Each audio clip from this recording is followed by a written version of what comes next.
Good afternoon. My name is Sharmila Nandasabapathy, and I'm an associate editor for Gastrointestinal Endoscopy. I'm here today with Dr. Bashar Qumseya from Florida State University and the Archbold Medical Group, and we're here to discuss his recent and groundbreaking paper, The Comparison of Endoscopic Treatment Modalities for Barrett's Neoplasia. Welcome, Dr. Qumseya. Thank you for having me. Very nice to have you. I'd love if you could provide an overview of your study, and we'll talk a little bit about the results after that. Okay. So, as you know, esophageal adenocarcinoma has been increasing in incidence. And Barrett's esophagus is a major risk factor for esophageal adenocarcinoma. Starting in about the early 2000s, photodynamic therapy, or PDT, was introduced as a modality to treat Barrett's esophagus with dysplasia. And then in the mid-2000s, radiofrequency ablation was then introduced to also do the same thing for patients with dysplasia. However, there have been no studies or few studies that have compared at outcomes in patients with PDT compared to radiofrequency ablation plus minus endoscopic mucosal resection. So the goal of this study was to compare outcomes in patients who have had photodynamic therapy to those patients who have had endoscopic mucosal resection and or RFA, and to see the different outcomes in the two different groups.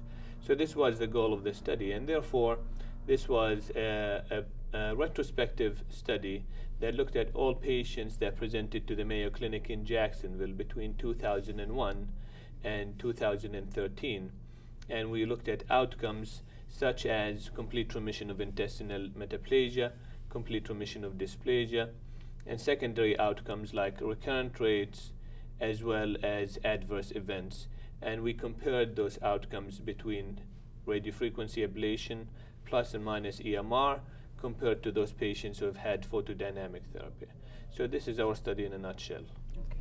And when you talk about complete recurrence of metaplasia or recurrence of dysplasia, was that low-grade as well as high-grade dysplasia, or just high-grade dysplasia alone? So the definition of complete remission of intestinal metaplasia was that 2 endoscopies were done consecutively, and no Barrett's esophagus mucosa was seen endoscopically, and then biopsy showed no intestinal metaplasia. So this is what we defined as complete remission of intestinal metaplasia. As far as complete remission of dysplasia, it included both low grade and high grade dysplasia. Okay, great. And can you tell us a little bit about your protocols for radiofrequency ablation as well as PDT? Did you do a circumferential balloon ablation first, or was it focal RFA devices, or did you leave it to the endoscopist?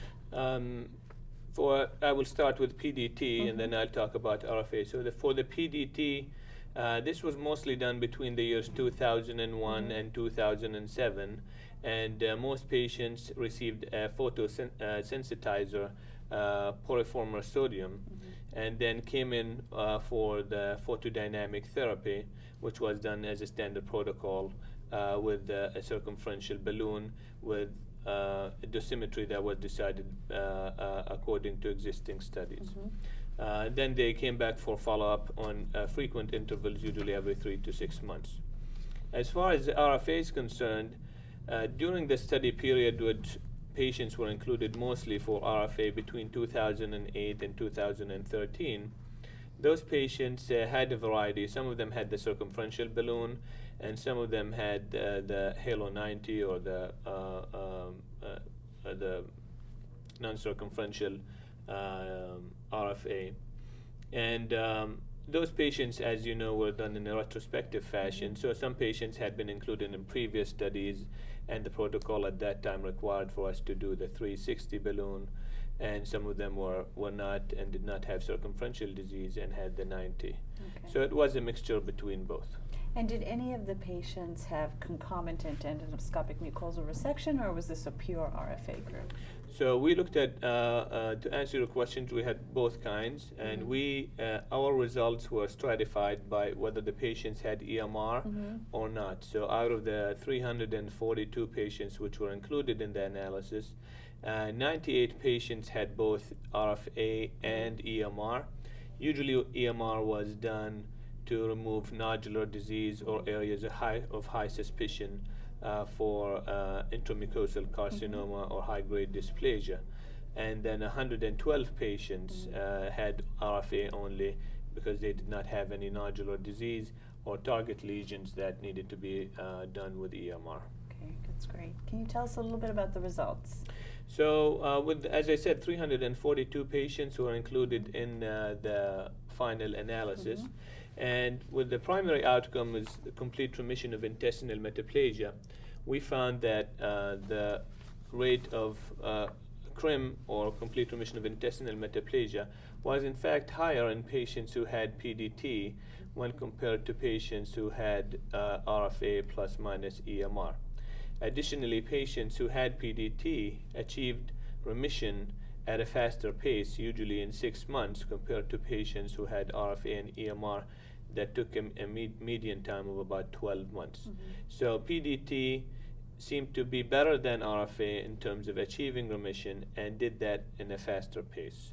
That was for the primary outcome. For the secondary outcome, as far as recurrence rates, there appeared to be a trend toward more recurrence in the PDT group compared to the RFA. However, this was not statistically significant. Of course, for both the primary and the secondary outcomes, we did control for confounders using a Cox multivariable regression model, adjusting for patients' age, gender, Barrett's length, among other factors that were significantly different between both groups. And those results held despite the controlling for those factors. Okay. And why do you think the initial response was higher in the PDT group? This is an excellent question. We are not quite sure why that would be. And again, this is among the first studies to look at those modalities head to head. But there can be different reasons for this. One of this is that our definition for complete remission of intestinal metaplasia was very strict in that the patients had to have 2 endoscopies showing the lack of dysplasia. And as you know, RFA takes several treatments compared to PDT, which is usually 1 treatment. So this may have accounted for why patients took faster to achieve remission in PDT compared to RFA. So that's one potential explanation. And what do you think this means in terms of our future approach to Barrett's? Now, many of us have put PDT in the closet, right? Exactly, yeah. And we've moved entirely to RFA, EMR, and some to cryotherapy, all right? Should we be reassessing putting PDT in the closet? Is this an effective modality that we should be looking at again? So I think the goal of the study was to simply look at our experience with PDT, compare it to EMR, and we wanted to see what the results were. We did not really expect PDT to perform better than RFA, especially as you just said, almost everybody now uses RFA and hardly uses PDT. However, there are patients in whom you cannot do RFA and or EMR who are difficult patients. And I think what this study helps us understand is that PDT continues to be a good alternative for patients who cannot have EMR and RFA, and that it appears to have good rates of remission from intestinal metaplasia as well as dysplasia, and the complication rates are similar to those with RFA. So among patients who for whatever reason cannot undergo first-line therapy, which we have now, I think PDT offers a good alternative and should be explored. Now the drawbacks are it has an expensive investment to start doing PDT, and most importantly, photosensitivity is a big problem. Patients have to avoid light and sunlight for up to 6 weeks after the treatment, which is very inconvenient for patients. So it's not without drawbacks, but I think it's an important alternative for patients who cannot have the current therapy, first-line therapy, or if they have failed RFA and EMR, then this should be thought about. That's excellent. Yeah. Well, good. Maybe we should be reassessing our initial plans to put PDT in the closet, at least keep it in the endo rooms as a backup option. So if you already have it, don't throw it away. Don't throw it away. All right. Thank you very much, Dr. Qumseya. Thank you. Thank you.